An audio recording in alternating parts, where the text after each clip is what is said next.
Okay, I'm a bit confused with this like camera angle business. He's totally capable of it. Absolutely totally capable of it. He hit it at the end. Well done.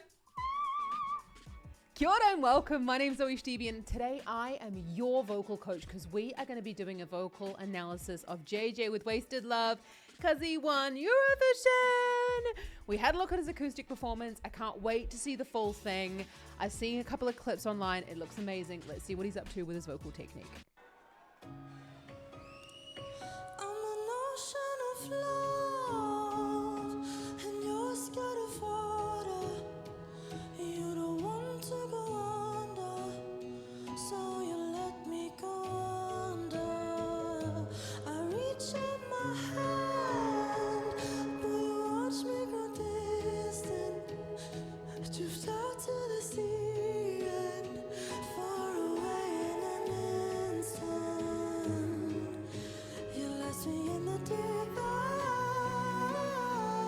Okay, so I have already heard this song. It's a little bit pitchy at the beginning here, but we're understanding that when we get nervous, the heart starts racing, and therefore we start to push a little bit more air than usual. Pushing more air then tends to push the pitch a little bit sharp. So we're just going to ignore that for the moment. JJ is also a really young singer, and he's got a long way to go in his career. So let's just look at it again. We've got a very hollow, almost falsetto-y sound in this point. I'm an ocean of love, and you're scared of water. You don't want to go under, so you let me go under. I reach out my hand, but you watch me grow distant. Drift out to the sea and far away in an instant. So we're going da, da, da, da. We're really trying to actually pull back on the breath at that point, because what ends up happening is, as I said, when we push too much air with those stiff vocal folds like he's doing here, it tends to push the pitch a little bit out of tune. So you're noticing the microphone's very, very close to the mouth. Da, da, da, da. Really important that we keep the volume low when we're singing with this much breath.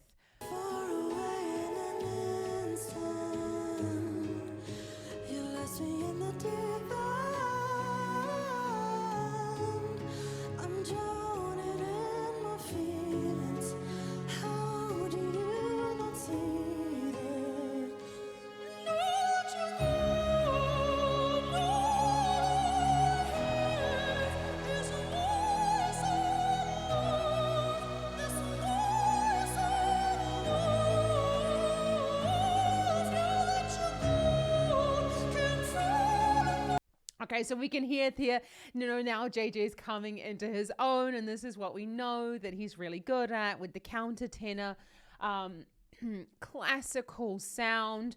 But at the beginning, we're it's a little bit unstable, if I'm completely honest, in terms of the pitch there. But again, we're talking about a very, very high stakes situation. So I completely understand that these things happen, especially as JJ is also considerably younger than a lot of the other contestants that we've seen at Eurovision this year. So when we're going into something completely different changes when we go into the countertenor classical sound. We're no longer in a falsetto sound. And I want you to take note of the difference between sort of the core to the sound. We don't really have a lot of core, or really none at all, when we're in this falsetto voice quality.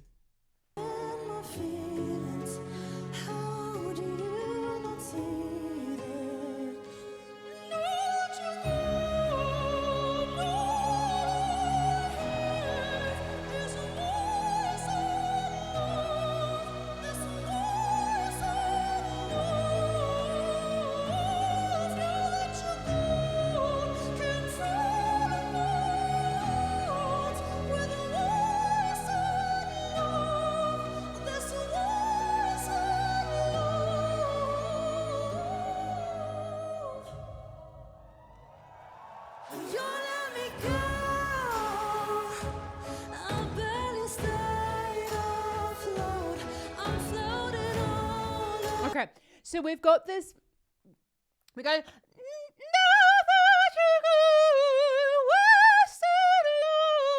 you know, we've got this countertenor sound there.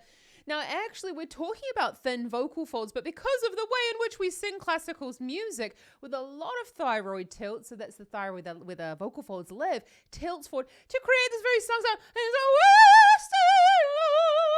And we've got quite a considerable amount of twang in the sound as well. And that's what gives us that classical sound that really carries over the top of an orchestra, because we're boosting those frequencies that do cut over top of the orchestra.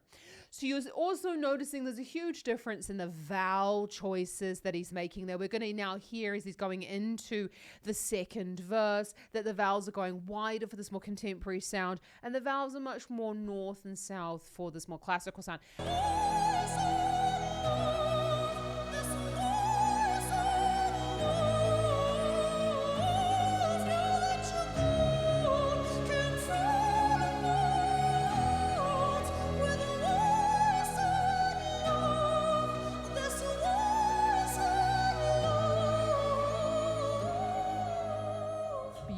Beautiful control over that part of the song. As I said, we're really noticing a decrease in the amount of articulation going on, and that's because when we're up there,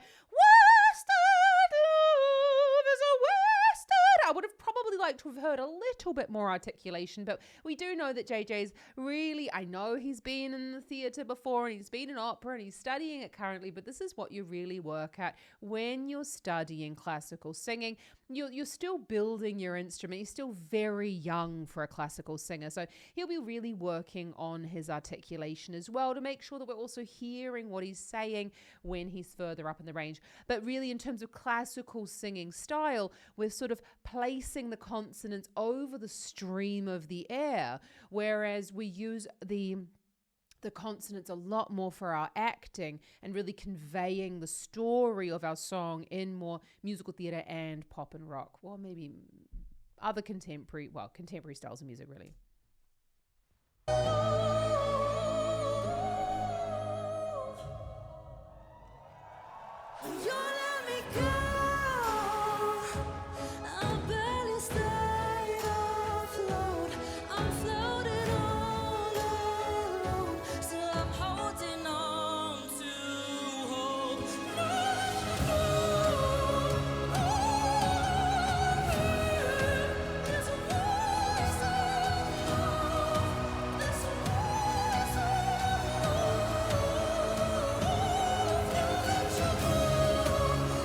Okay, I'm a bit confused with this like camera angle business at the moment. Sorry, with sort of a bit, what is going on here? Is this a stage show or is this a TV show? And I know it's both, but so what we really know that you're down. We're really we've gone back to a falsetto voice quality. You notice there's a considerable amount of instability in that sound because JJ is really trying to get louder in that voice quality, and just falsetto doesn't allow us to get louder. I notice this a lot in singers. Well, this is a really typical voice quality for classical singers who are trying to go into more of a contemporary sort of more poppy sound. We just aren't getting the vocal fold closure that we're really needing. So, you did notice that he really started to come back into it as he went down, and then he really brought the vocal folds together. Let's go and I'll point it out for you.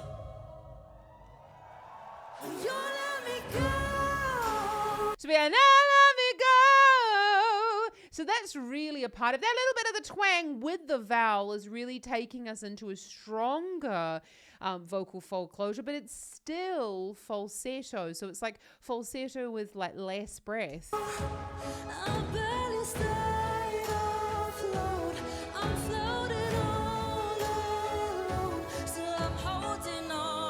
There we go. Yeah, I'm holding on to wherever he sung. So you can hear that, we're flipping from that falsetto back down to that chest voice quality. Not a problem. It's just, as I said, this is very challenging to go from a contemporary sound to a classical sound and to switch between the two.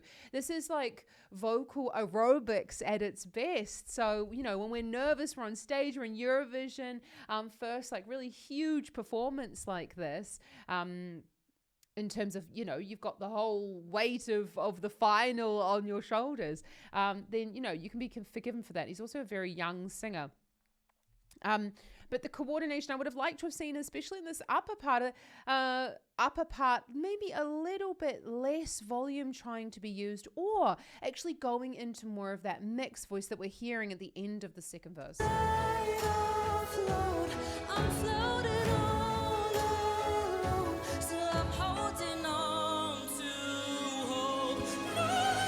He's totally capable of it, absolutely totally capable of it. It's often that classical singers are really kind of, they're deterred from really making, in some circles, not all classical singing teachers do this, but a lot of classical singing teachers don't like their students to really get that thicker vocal fold contact lower in the range.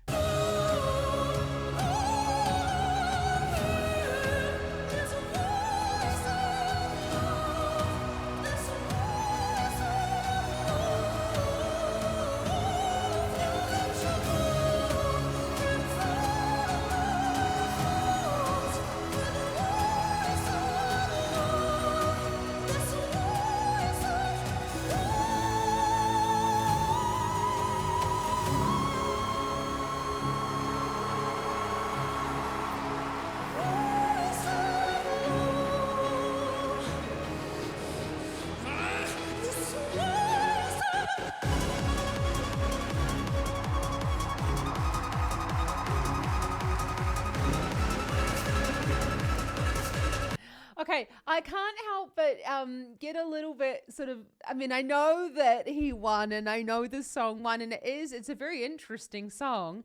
I can't help sort of think, if a female was to sing this song, it probably wouldn't be considered as good as it is now with a countertenor singing it. So we're on a high C sharp 6. That's honestly, it is a high note. I'm not poo-pooing JJ. It is a high note. It is challenging. He's got, he's still got his whole studies ahead of him. Long way to go, and really excited to see how his voice develops. This is right at the beginning. This is like baby stages of an opera singer, yeah? Because the voice only gets better with time, really, when it comes to opera. But that C sharp 6, bread and butter for a countertenor, and so I understand. I feel like the performance is sort of just because of the erratic movement. He's doing an amazing job of really keeping that sound very stable. When we're moving around a lot, we're going to be pressing the air out, so he's going to have to work extra hard in order to keep those vocal folds closed there.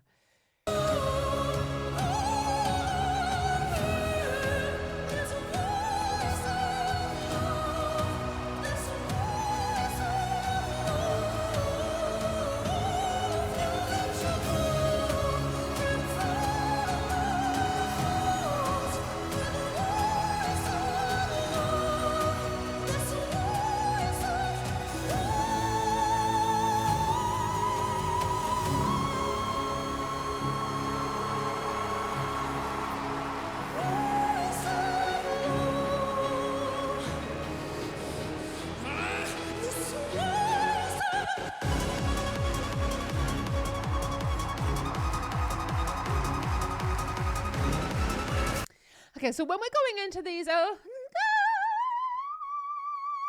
and we're going up to that C sharp 6, we want to be really careful. Look, I do not know JJ from a bar of soap, right? I don't personally know him. I've never worked with him. I don't know how high he can sing. This is a stressful situation, usually causing our throat to become a little bit dry. He's been singing the whole week, so, I don't know why he was a little bit out of tune on that C sharp 6. It's just, what I'm saying to you is, and what I say to all of my students, is you want to be careful when you're singing your highest notes live. You always want to be setting at least 1 and if not 2 half steps, so that semitones. So if you want to really be able to hit the D sharp 6 cleanly without a problem in order for you to perform a C#6 in a concert situation. We always want to be able to give a little bit of headroom to those top notes, because otherwise it's a bit of a wing and a prayer, and then it ends up happening what just happened, which, and as I say, I'm sure he can sing higher, yeah? It's not particularly high for a countertenor and for a higher classical voice. So, we're always wanting to make sure that we're giving those top notes enough headroom, because it's like with any stretch, if we can stretch further than we really need to, it just means that the stretch is much easier for us and much easier for our voice.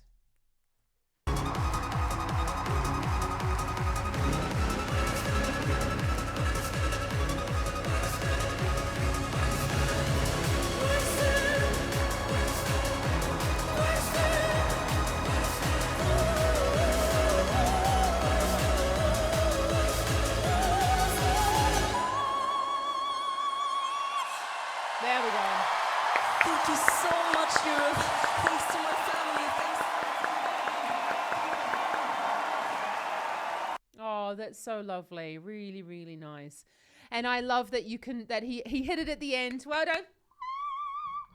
So we got the C6 at the end. He knew it was a bit off and he just changed the placement. As I said, these things just happen, and it's really about, that's why we come to singing lessons, so we can really learn about how to place these things when, he's moving around. He's like on the ship and he's got so many things going on. So anyone can be forgiven for that. And I really just want to point out, it's really, really nice to see that there's also a trained singer on stage, really open about the fact that he's, taking singing lessons, working with trainers. And that's really important as well, because, how can I put this? I mean, taking singing lessons just really shortcuts everything.